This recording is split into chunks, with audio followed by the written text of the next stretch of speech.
मीमांसा पीसीएस में आपका स्वागत है। अभी हाल ही में आपका जो पेपर है 2024 का पीटी है एमपीएससी का, ठीक है, उसमें जो आपका नया सिलेबस के अकॉर्डिंग जो जुड़ा है, उसमें नया जुड़ा है भारतवर्ष, वेद, उपनिषद, अरण्यक, ब्राह्मण, ठीक है। इन सब के जो हो आज हम करेंगे एमसीक्यू, क्योंकि मैं पिछले लेक्चर में आपको ये वेद क्या होते हैं, इसके संहिता क्या है, अरण्यक क्या है, ब्राह्मण क्या है, ये बता चुका हूँ।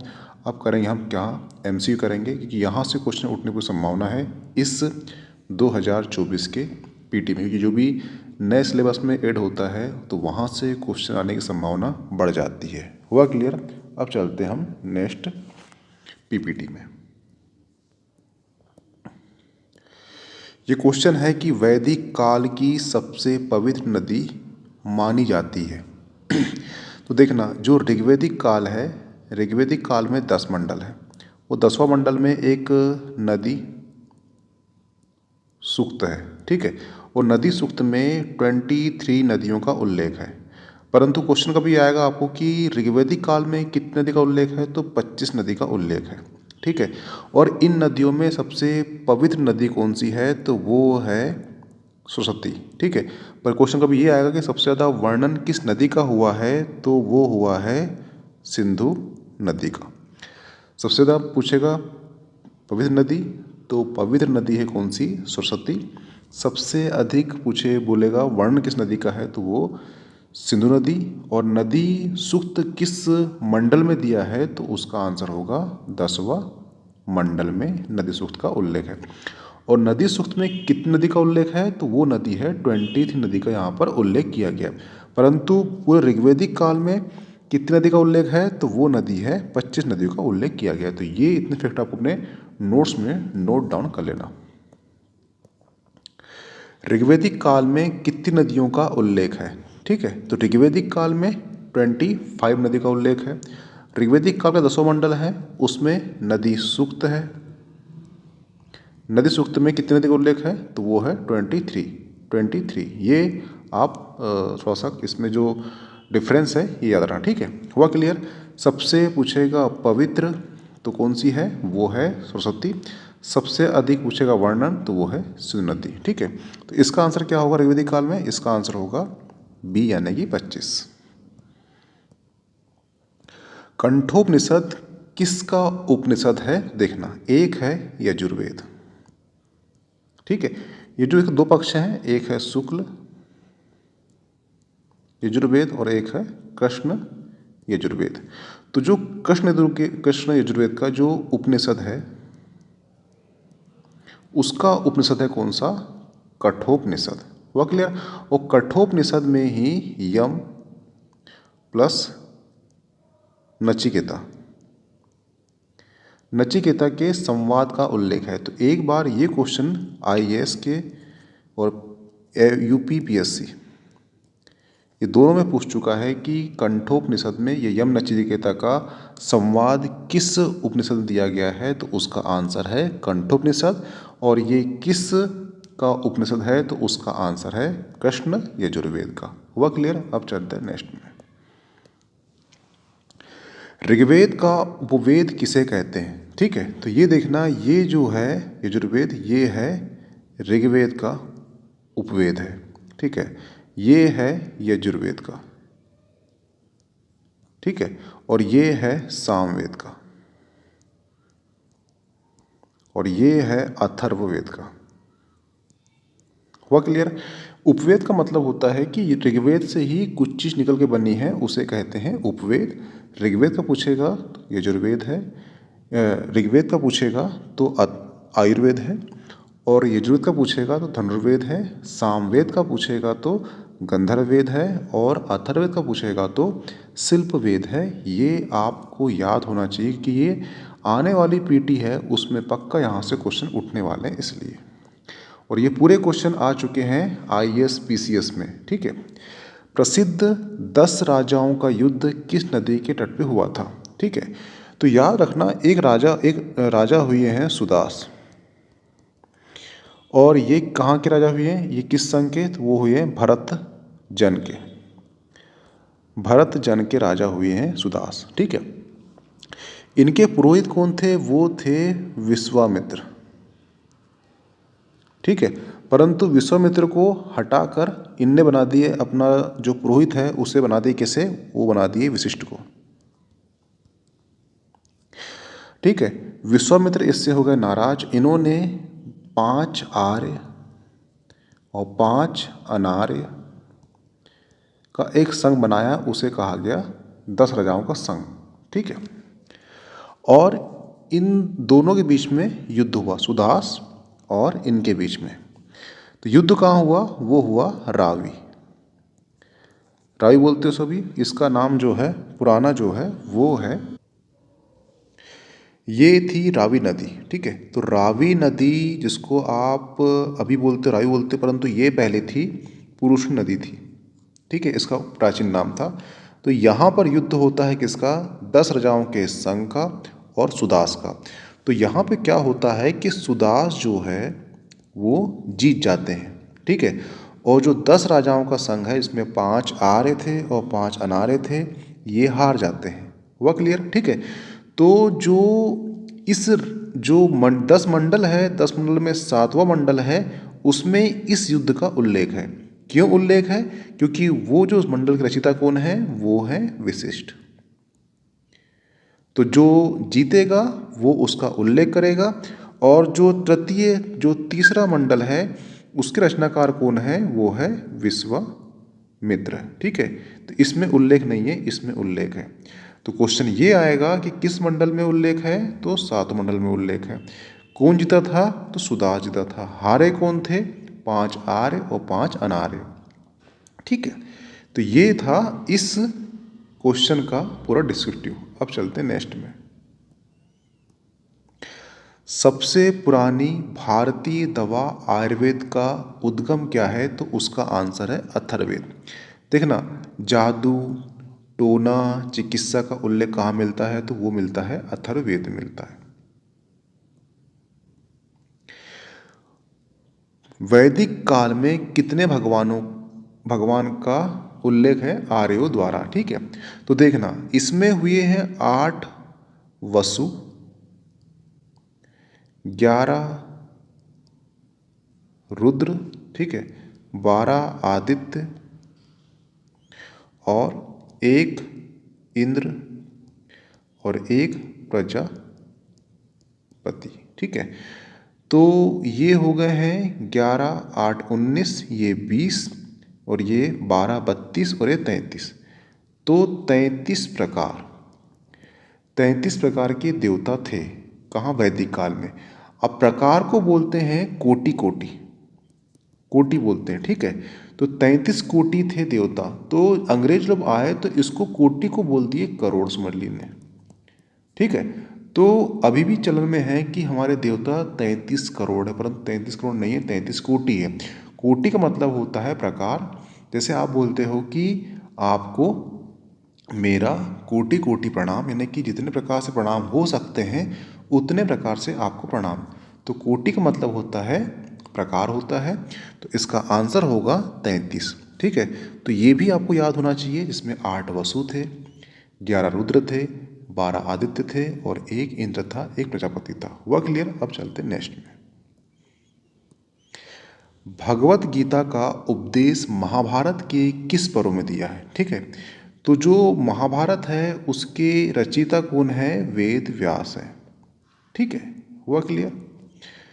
फिर जो महाभारत है उसमें 18 पर्व है, और जो 18 पर्व है उसमें एक 6वां पर्व है जिसका नाम है भीष्म पर्व, ठीक है। और भीष्म पर्व में उल्लेख है किसका? गीता का। गीता का नाम गीता क्यों है? तो इसके 2 कारण हैं। एक कारण है ये श्री कृष्ण के द्वारा गाई गई थी, इसलिए गीता कहा जाता है। एक कारण है गति, यानी कि जब भी आप गीता पढ़ते हो तो आपके जीवन में गति आती, इसलिए इसका नाम गीता है, ठीक है। अब चलते हैं नेक्स्ट में। एक चीज़ रखना कि जो गीता है वो 4 लोग सुने थे, ठीक है। एक तो अर्जुन है, ठीक है। एक अर्जुन के रथ में बैठे थे हनुमान जी, वो हैं, ठीक है। एक संजय जो धृतराष्ट्र को पूरी कहानी बता रहा था, वो संजय है, ठीक है। और एक है बरी। ये 4 लोग हैं जिसने गीता सुनी थी। आपके सिलेबस में भगवत गीता भी है, इसलिए यहाँ से क्वेश्चन उठ सकता है कितने लोगों ने गीता सुनी थी, तो वो 4 लोगों ने सुनी थी। हुआ क्लियर? किस ब्राह्मण में महिलाओं को पुरुष की अर्धांगिनी बताया है? ठीक है, तो इसका जो आंसर है आप कमेंट बॉक्स में करना कि किस ब्राह्मण में महिलाओं को पुरुष की अर्धांगिनी बताया है। हुआ क्लियर? अब चलते हैं नेक्स्ट में। उस जनजाति का नाम बताएं जो वैदिक ऋग्वैदिक काल में पंचजन्य से संबंधित नहीं है। ठीक है, तो जो पंचजन्य थे वो कौन थे? देखना, ये है सूर्य। सूर्य का विवाह किससे? संज्ञा से हुआ। ठीक है, और इनके 2 पुत्र हुए, एक हुए वैवस्व मनु, ठीक है, और एक हुए यम। वैवस्व मनु के 9 पुत्र हुए और एक पुत्री हुई। पुत्री का नाम क्या हुआ? इला हुआ। ठीक है, और जो इला हुआ और एक है ब्रह्मा जी। ब्रह्मा जी के बहुत से मानस पुत्र हुए। मानस पुत्र में से इनके एक मानस पुत्र थे ऋषि आत्रि।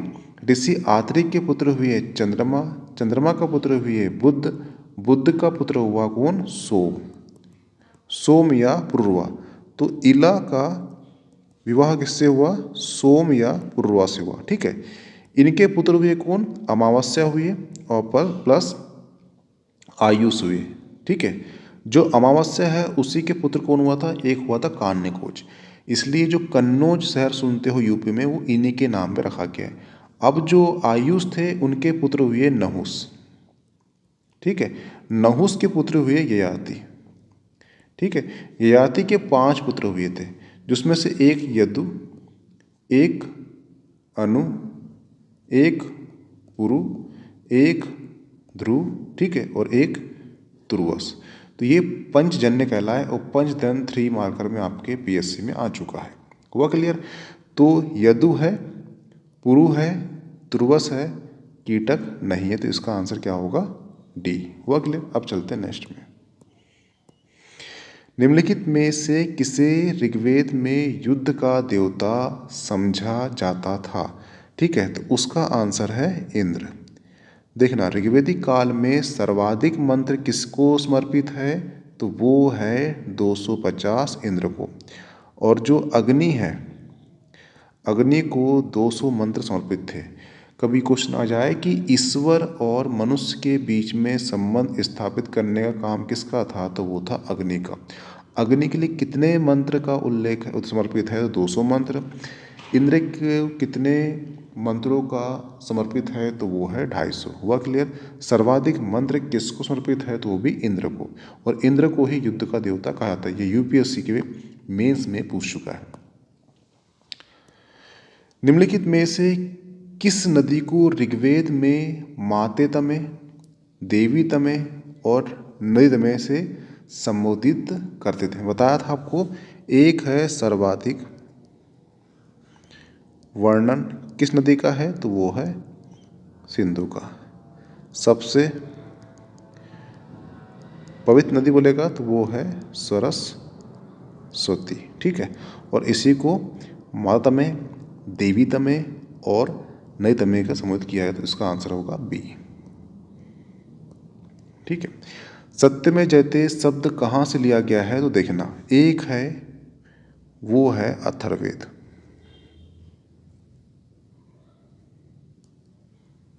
अथर्ववेद, अथर्ववेद का एक उपनिषद है। ठीक है, वो है मुंडक उपनिषद और इसी से लिया गया। इसमें एक उल्लेख है शब्द वाक्य, वो है सत्यमेव जयते। इसका मतलब होता है सत्य में जयते, और यही भारतीय संविधान में भारत का आदर्श राष्ट्रीय वाक्य है। हुआ क्लियर?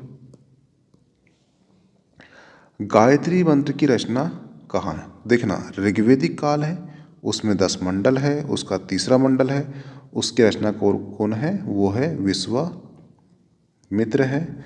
और इसी मंडल में दिया गया है गायत्री मंत्र, जो सविता या सूर्य को समर्पित है, तो उसका आंसर होगा विश्वामित्र। सृग, प्रतिसर्ग, वंश, मनवंतर, वंशाणु, चरित्र, संकेत किसके हैं? तो पुराणों के 5 भाग हैं, ठीक है। और ये पांचों भाग कौन कौन से हैं? एक है सर्ग, प्रतिसर्ग, वंश और मनवंतर और वंशानुचरित्र, ठीक है। तो इसका आंसर क्या होगा? बी। हुआ क्लियर? ठीक है। देखना, सर्ग यानी कि होती है सृष्टि, प्रतिसर्ग यानी कि सृष्टि का दोबारा से रचना, वंश यानी इसमें राजा राजाओं का वंश दिया गया है, मनवंतर। देखना, जो कलयुग है, अभी चल रहा है कलयुग, ठीक है। जो मनवंतर है वो 14 मनवंतर का उल्लेख है। अभी जो चल रहा है वो 7वां मनवंतर चल रहा है, और अभी हम जो जीवन जी रहे हैं ये 7वां मनवंतर है। हम किसी संतान हैं तो हम वैवस्वत मनु के संतान हैं, ठीक है। एक बार आईएएस में क्वेश्चन आ चुका था कि पृथ्वी का कितने बार विनाश हो चुका है, तो 6 बार हो चुका है, यानी 6 मनवंतर जा चुके हैं और 7वां मनवंतर अभी चल रहा है, ठीक है। तो ये है मनवंतर। और जो 7वां मनवंतर चल रहा है इसमें 4 युग है। एक है सतयुग, त्रेता युग, द्वापर युग और कलयुग, ठीक है। और अभी चल रहा है कलयुग। कलयुग की जो आयु है वो 4,32,000 है, जिसमें से 5,000 जा चुके हैं। तो सिंपल सी बात है, अभी 4,27,000 कलयुग अभी जानने का, अभी कलयुग की शुरुआत हुई है, ठीक है। हुआ क्लियर? अब चलते हैं नेक्स्ट में।